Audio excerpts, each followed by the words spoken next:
Principal Matters podcast, episode 281. Hi, friends. This is Will Parker, host of Principal Matters, the School Leaders Podcast, where each week I bring you inspiring, innovative, and imaginative ideas for your own school leadership.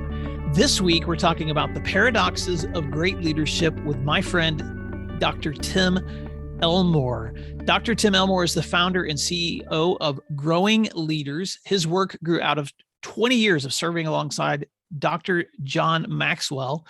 And Tim Elmore has appeared in the Wall Street Journal, the Washington Post, USA Today, Psychology Today.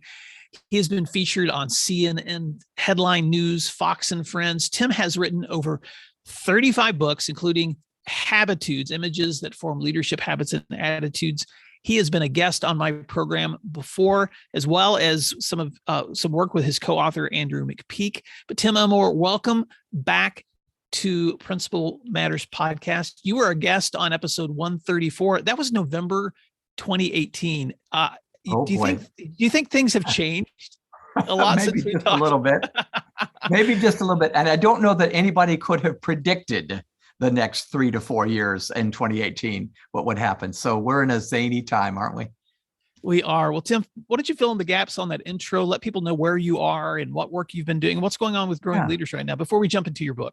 Well, first of all, Will, you know how much I admire you. Thank you for the conversation. I'm honored to be with you anytime I am. So thanks.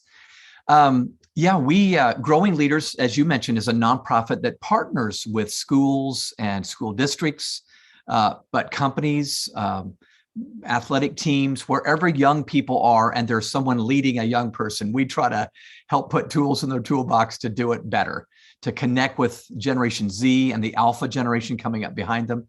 And then, just leading better. And that's what this latest book is about. How do we lead in these tumultuous times and still maintain a sense of not just maintenance, but we're thriving, we're moving forward, we're getting better, not just treading water. So that's the goal of this book. That's fantastic. Well, the podcast listeners can hear our conversation, but I get to see you because we just videoed in. And so for those of you listening, you don't get to see the fact that when Tim and I logged in, we're both wearing blue shirts with blue sweater vests. It's freezing cold in Oklahoma today. I don't know what the weather is like in Atlanta, but Tim, it makes me laugh because I have my third daughter's in college, and she told me a couple of days ago that she was trying to describe me to one of her friends, and she was like, he's the dad who wears sweater vests. And I just, and so I thought, well, I guess that's a great way to describe me. So thanks, Tim. I'm just so glad that you and I both have on our sweater vests today. Will, I gotta share something funny with you real quick. I'll be quick. I was talking to a friend recently just about being dads and so forth. And in the course of our jovial conversation, he grabbed his phone and asked Siri, is Tim Elmore cool? And Siri came back, Tim Elmore gave up being cool in the year 2000. The reason Siri said that is because I'd written an article way back, in the year 2000 about how, as I parented my children, they didn't need a pal, they needed a parent. I wasn't trying to be cool. But hilariously, the cyberspace world out there has picked up Tim Elmore is not trying to be cool anymore. So there you have it. I've got my sweater vest on. I'm proud to be a grown adult. Yeah. Tim, that is so funny. I'm going to change the title of this podcast episode to How to Not Be Cool with Dr. Tim Elmore. But in all seriousness, what we want to talk about today is your recent book. You've just come out with another book. Congratulations. I have lost count, Tim, on how many books you've written by this point in your long career of being an author and a writer. But thank you for so consistently sharing content. This book is called The 8 Paradoxes of Great Leadership, Embracing the Conflicting Demands of Today's Workplace. And boy, when you reached out and told me you had this new book, I could not wait for an opportunity to share some of your ideas with listeners, because you and I both know Principal Matters listeners are often aspiring leaders, assistant principals, district leaders. Education leadership is constantly filled with these paradoxes and these conflicts, especially in the time that we live in now. So what drove you to write this newest book? Well, The genesis of it was really years ago, just like most thoughts that are fairly decent. They marinate over years, kind of like good spaghetti sauce. So this one actually germinated in a green room backstage at a conference. I happened to be sitting there with 16 CEOs. Some were educators, some were just business leaders. But I asked the question, I turned it into a focus group. Well, this is what I do. This is what I do. But my question was, do you think that leading people today is harder than it was than when you first learned to lead? Thinking I would get a mixture of answers, but every single leader in the room said, absolutely harder today. And when I pushed back and said, well, that's kind of weird. Wouldn't you think it would have been harder way back in the day when you didn't know much about leadership? Everybody still stuck to their guns. They said, nope, harder today. And that sent me on a search. And so, and by the way, this is pre-pandemic. So this was 2018, 2019, something like that. I began to just dig around and talk to school superintendents who, by the way, you know this, will say, it doesn't matter what decision I make right now, I'll make enemies. I will make enemies. Mask, no mask, vaccine, this, that, and the other. And I think parents sometimes forget we're humans, that actually feel and hurt, and we get things wrong and we get things right. And we really want the best for this set of students that are trying to make their way through school. So the book is really, the best way to describe it, Will, is it's an advanced version of social emotional learning for grownups, for leaders.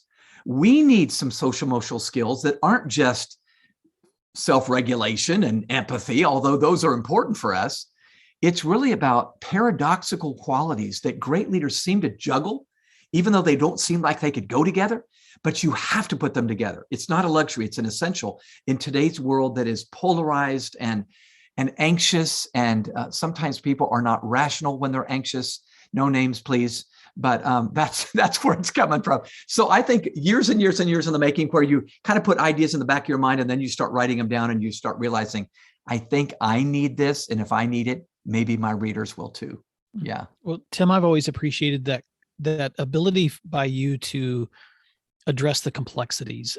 And that's something I've appreciated about your work, your content, the trainings I've sat through with you, is you're not afraid to point out the distinctions. It's easy sometimes to say, just do this when it comes to an action or leadership. But actually, I've often said in situations with you where you'll explain that just do this, but this also means you need to do this at the same time. There's almost always two sides to the leadership coin. So, you started your career in leadership more than 40 years ago. Congratulations on still being such a relevant leader now. But I know that meant you were only 11 years old when you started. But yes, that's right. Exactly. What do you think it is about today that makes these paradoxes so relevant? Oh gosh, that probably deserves an hour. And I'm going to give you just a few minutes because your listeners will not want to stay with us for the exhaustive answer. If we stop and think for just a moment, in any industry, including education, we hire people with higher levels of education than ever before. Gen Z, for instance, and millennials have more formal education than our parents and grandparents. So education, and doesn't that make us a little bit, at least, armchair quarterbacks that feel like we got a better idea than the guy in charge or the gal in charge? They bring higher levels of exposure with them. And what I mean by that is everybody comes with a smartphone that's been exposed to all the dirt on everyone, including you and me. And that doesn't feel very good, but again, armchair quarterback. Higher levels of emotion, Will. When I began my career, I think the mantra of most workplaces was, leave your personal problems at the door. You're coming here to get your work done. Well, today, have you not heard this? It's bring your whole selves to work. And that's good, but that means baggage and emotions and ups and downs. And, I had a school leader say to me not very long ago, I need to be a therapist, a motivational speaker, a coach, a supervisor. Yeah, all the above. They bring higher levels, dare I say, of entitlement. And I think people are great. I love people, but people bring levels of entitlement. We deserve benefits and perks that 10 or 15 years ago, we would not have demanded those. And by the way, the great resignation, which is going on today in America, is partly due to the fact that people go, I think I can do some better somewhere else. And then finally, I think they just bring more higher expectations. I think we expect more of leaders, and leaders, if you're listening right now, you feel this. People expect more of you. You cannot do something wrong, or at least it feels that way. So with great empathy, I penned these paradoxes thinking, if we could do these and read our people before we lead our people, that's exactly what the doctor ordered, I think. And maybe we get through the day winning rather than surviving. Well, Tim, thank you for that. And in such Tim Elmore eloquence, I'm going to stay. I love the fact that you were able to unpack those in ways that are easy to remember. You know, the higher levels of exposure, emotion, entitlement, expectations, because you're right. This is the new reality that leadership, and in some ways it's an old reality, but it's a different kind. Yeah. You're right. There are differences now in the kinds of leadership expectations that we have presently. And right now, it seems like we're living in this either or world where parents and educators and administrators feel like they're caught in the middle of a culture war on masks or vaccines or politics. So how do you address this in this book about paradoxes? Great question. Well, I mentioned that phrase in passing just a minute ago. We've got to read them before we lead them. I know that sounds very pithy and cliche, but I really do believe that's what I have tried to do over the last couple of years. And it's not been a luxury, it's been a necessity. Even at Growing Leaders, our people have been scared and anxious. We're talking about collaborating more with the John Maxwell folks, people I work with for years and years and years. And that means they're asking, is my job in jeopardy? You know, am I going to lose it? Will the pay go down, up, around? What will happen? So most of these paradoxes truly are social and or emotional skill sets that require us to feel as well as think. So for instance, I'm not a neuroscientist, neither one of us claim to be, but we all know that the messages that get sent to our brain come from the spinal cord, and they pass through the limbic system of our brain before they get to the frontal cortex. So we feel them before we think them. You follow what I'm saying? Don't we see this on social media? People are not reflecting as they send back a tweet. They're reacting when they send back a tweet. You know, you have parents in your district's listeners that do this. So we need to realize if this were all just a logical thing, this leadership thing, we'd all be fine because we're logical people. But people are feeling and they're scared. And so you know this, Will, but in this book, I share a number of our habitudes. There are images. And one of the images is guard dogs and guide dogs. We tend to be left to ourselves guard dogs who are protective, who are holding the cards close to our chest, sniffing out trouble around the corner. I think the need of the hour is for us to be guide dogs, which means our job is not first and foremost to protect our property, but to partner with others. Isn't that true? Guide dogs partner. They have someone that can't see really well, and they're guiding them into new territory, going first, being vulnerable. And all I'm saying is, oh my gosh, if leaders would do this, if principals, APs, superintendents would say, I'm going to be a guide dog and go first. And I may even say, hey, folks, I'm a little scared right now. I bet you are too. And then take the journey together. Now we're human again. So it's much more than that, but that would be what I would say back. I think that's what we must do. And that's why these paradoxes are just going to be essential that we get them. That's so good, Tim. Let me push back for just a moment. I'm that leader that's listening to you. And I'm like, I'm just frustrated because I feel like, how can I be all of these things? If I'm supposed to be a guide dog and a guard dog, sometimes I can see something that's just true or right. Yes. And yet at the same time, I'm asked to be reflective or sensitive in these situations. And I know you well enough to know that you're going to talk about the fact that you can't be either or, you must be and but. So let's talk about that. Yeah. Again, it's the whole idea of the paradox. So why is the idea of the paradox such an important concept for leaders to embrace? Because I think sometimes we're constantly pushing against the paradox instead of figuring out how to embrace it. That was well put. You're exactly right. We need to go deeper and figure out why two things must coexist. Here's a good example. This is just an everyday example. I remember during the big quarantine that we all went through in 2020, there were far less cars on the streets of Atlanta, Georgia, where I live, but car accidents went up. That's a paradox right there. Fewer cars, wouldn't you think there'd be fewer accidents? But here's the reason. Because there were fewer cars on the road, people drove more recklessly and carelessly, and they were wrecking more often. See, once you dig deeper, you go, of course, that's what we have to do. So let me give you one example. The very first paradox in the book is I believe uncommon leaders are both confident and humble. During this pandemic, don't you think parents and teachers and principals need to look to a superintendent and say, she or he is confident and humble? Here's why they're both necessary. People are not going to follow a leader anywhere unless there's a sense of confidence. You got to believe that the person in charge thinks they're going to get to the goal. But at the same time, if we're only confident, like borderline cocky or arrogant, they're going, you're not that good, buddy. What are you smoking right now? So there needs to be a sense of, oh my gosh, I need you all. We need each other right now. I think we can do this, but we're going to need each other. See how that's confident and humble? So here's the assignment. I give assignments on everyone. By the way, on every chapter, Will, you'll love this, I think. I give a case study. So here's a person that's done it. And I give assignments. So my assignment I've given to myself on this one is this. When I'm in a meeting, I need to speak as if I believe I'm right, but I need to listen as if I believe I'm wrong.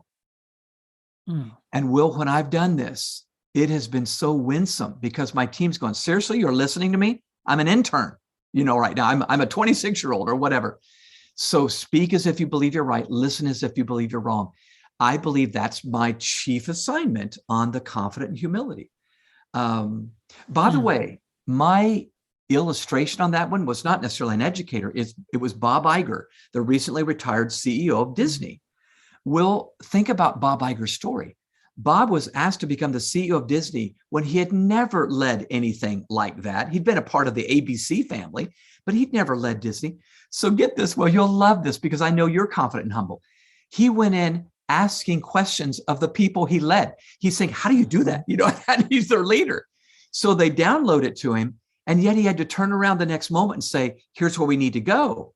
Can you imagine how challenging that had to be? But there was humility, then confidence. But he won them over and he led them well. And they ended up purchasing Pixar and Lucasfilms. And it was just crazy cool. Bob he's not perfect, but he's a case study on how to do this confident humility thing. So that's so good. And Tim, I love stories. And so you're just reminding me of one I'm going to tell quickly too, because you and I both admire the work of Colin Powell, who has passed away last year, but his leadership lessons have always resonated with me. And he told a story when he was Secretary of State that he would often escape his office and wander into the other offices and sometimes the places within that building that nobody else would go. And so one day he was in the parking garage of that building and he was just listening into the conversations of the guys that parked their cars.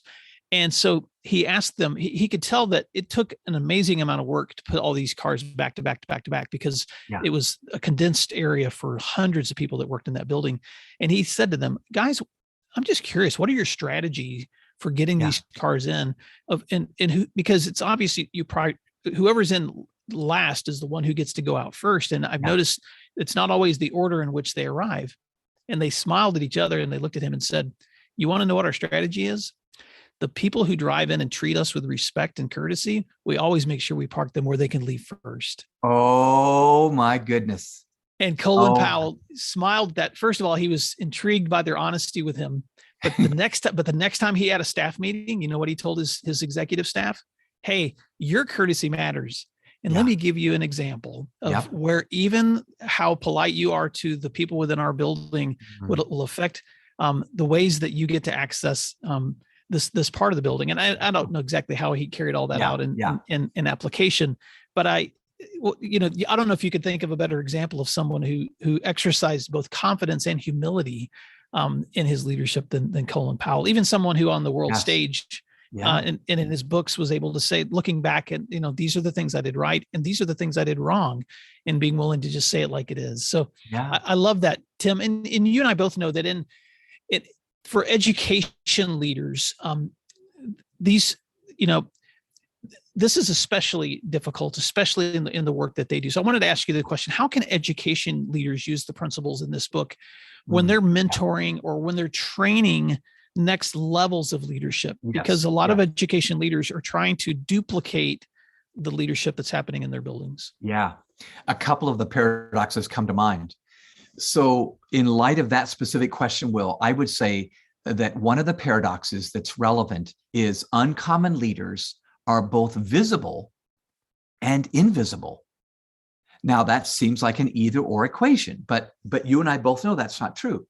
So the visibility thing is when you first begin to train anyone, or really for that matter, lead anyone, they have to see a model. Not just hear a lecture, they need to see a model. Show me the way, don't just tell me the way. So the visibility thing is I'm going to be public. I'm going to pick up trash in the parking lot. I'm going to model every single thing I want my people to do, these people to do. Mm-hmm.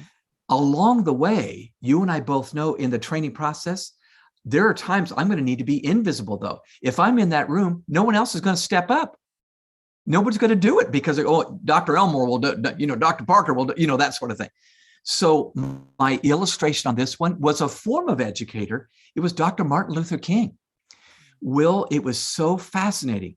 In the first half of his career, in the late 50s, early 60s, that Dr. King was pretty much asked to lead the civil rights movement. Positionally, he led that. He led the marches, he led the protests, the sit-ins, the boycotts, and he made the speeches, said, we're going to do this. Topped off with August 1963, I Have a Dream. Following that speech, you begin to notice in his leadership, he purposely stops going to certain meetings and gatherings. In fact, a young John Lewis would call him up and say, Dr. King, we need you here. You're, and he would go, John, you know what to do. You know what to say. You're there. And John Lewis would not speak up as a 20-something back then if Dr. King was in the room. I thought how brilliant that was to say, I could be there and kind of coach him, but what will really get him to step up is if I'm not in there. Now, you don't just not show up, listeners, you prepare them.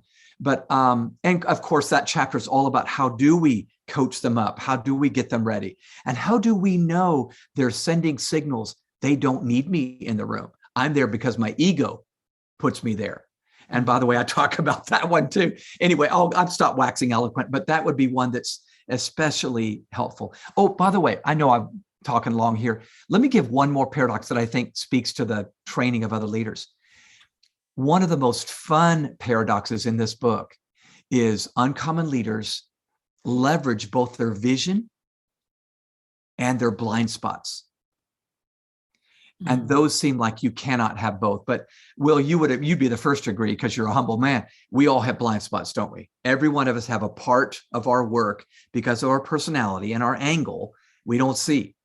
But in that particular paradox, I talk about the fact that even though all of us have blind spots, great leaders leverage their blind spots. So first of all, we all need vision. We all have to have a vision. Principals listening, you got to have a vision for your school this year, especially this year, okay? Maybe it's the comeback school. Maybe that's it, But I actually believe great leaders would say, I had some blind spots that we actually look back and go, thank God we had those blind spots. Had we known then what we know now, we might not have ever tried that new initiative or that new endeavor.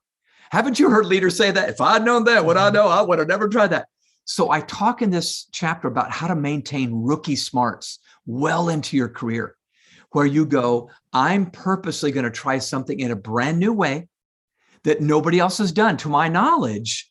And it may be the very thing that gets us to our goal. So let me tell you a quick story. My illustration on this one is a leader, a female leader, not an educator, but clearly can be applicable to the world of education. Sarah Blakely, the founder of Spanx, this shapewear thing that millions of women across the world have said, thank God for Spanx. So she creates this shapewear, which is a kind of combination of pantyhose and girdle, finds a manufacturer, but then she doesn't have a distributor for it. for the new product. No, who's going to know about this? So she places a call to Neiman Marcus, finds a female executive there who will give her a few minutes. So she flies out to Neiman Marcus, knows she just has a few minutes. You're going to love this story. She starts talking about Spanx, this product, and she realizes, I'm not getting anywhere. This person's heard 50 pitches today. I'm not getting anywhere. So Sarah, young Sarah, stands up and says, would you follow me? And the executive says, beg your pardon? She said, would you follow me into the restroom? I want to show you something. So they walk into the restroom, the public restroom, and right there in the restroom, she tries on the Spanx. Sold, ladies and gentlemen, sold. Well, the executive needed to see it. And so she says, we're going to beta test this in 10 or 12 of our stores. Sarah calls up friends in all of those 10 or 12 cities, sends them money and says, buy out all the Spanx in your area. So they buy them up. The product takes off. And next thing she knows, Bloomingdale's and other department stores are picking them up. So here's the blind spot. Sometime later, Sarah is talking about her journey of creating Spanx, this new product. And in the Q&A time, one of the people in the audience raises her hand and says, Sarah, how did you, in a trade show with thousands of other vendors and exhibitors, get the attention of a store like Neiman Marcus? And of course, Sarah leans in and says, trade show? I didn't go to any trade show. She didn't know that protocol was you go to trade shows with a new product.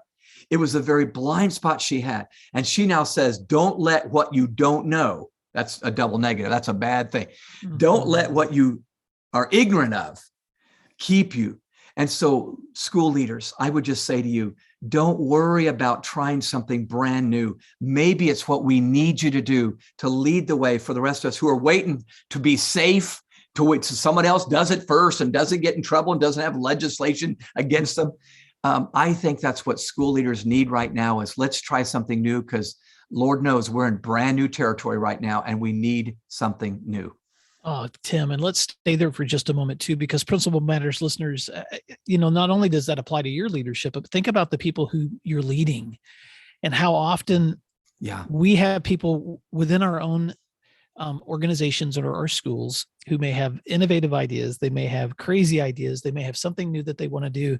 And sometimes all they need is to know that they have a leader in their building or who's, so maybe it's the person who's managing them who gives them permission to try new things or to take risks or to, in other words, how do you create an environment where the expectation is a yes instead of assuming a no? Yeah. And so, how do you, because Tim, think back, you can think back to in our younger years and even now in our more mature years, you and I are both risk takers and we both like to think outside the box, but I can think of times where I've stepped over a boundary and I might have been pulled back. Yeah. But sometimes I've had leaders who have let me step over boundaries and then helped me learn from that, and others who have scolded me. And so, sometimes you can really either open up opportunities for the people that you're leading, or you can squash momentum depending on how you respond to that too. So I think leveraging your vision and your blind spots is so important, but also just having an environment for others where they can do the same thing. Because man, when you create that kind of environment for other people, then together the ability for you to do more just grows exponentially because you're doing it with others, not just in your own mind. Well, Tim Elmore, I know we could continue this conversation for much longer, but let me just encourage listeners to reach out for a copy of your new book, The 8 Paradoxes of Great Leadership, Embracing the Conflicting Demands of Today's Workplace. This book, every single chapter is one of these paradoxes that Dr. Elmore unpacks with examples, with great ideas that will stimulate the way that you think about leadership too. Tim, how can growing leaders help school leaders who want to teach these principles? Because I'd love for you to share not just about your book, but I want Principal Matters listeners to also know how growing leaders as an organization is such a great resource. And I know I'm asking you to do a self-pitch, but really I want you to talk about this because I think that Principal Matters listeners, if they realized the treasure trove of resources and information and people and resources that were available with you, they would want to connect even more. So take a minute and talk about that. Thank you, Will. You're so kind. Well, the one stop to find us is growingleaders.com, listeners. So growingleaders.com, we have a team of speakers. I'm just one of our team of speakers. Will, you said you're going to have Timothy Alexander soon there in Oklahoma. But we have resources, SEL curriculum, habitudes, the images that teach leadership habits and attitudes.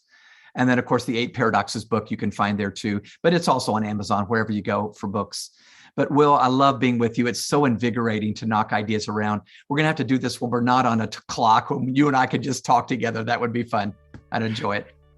I can't wait. Well, Tim Elmore, thank you so much for all that you do for leaders, all that you have done and all that you're continuing to do.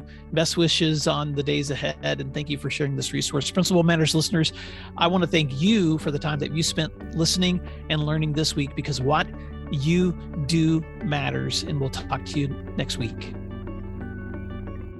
You can find other free resources like this one at my website at williamdparker.com.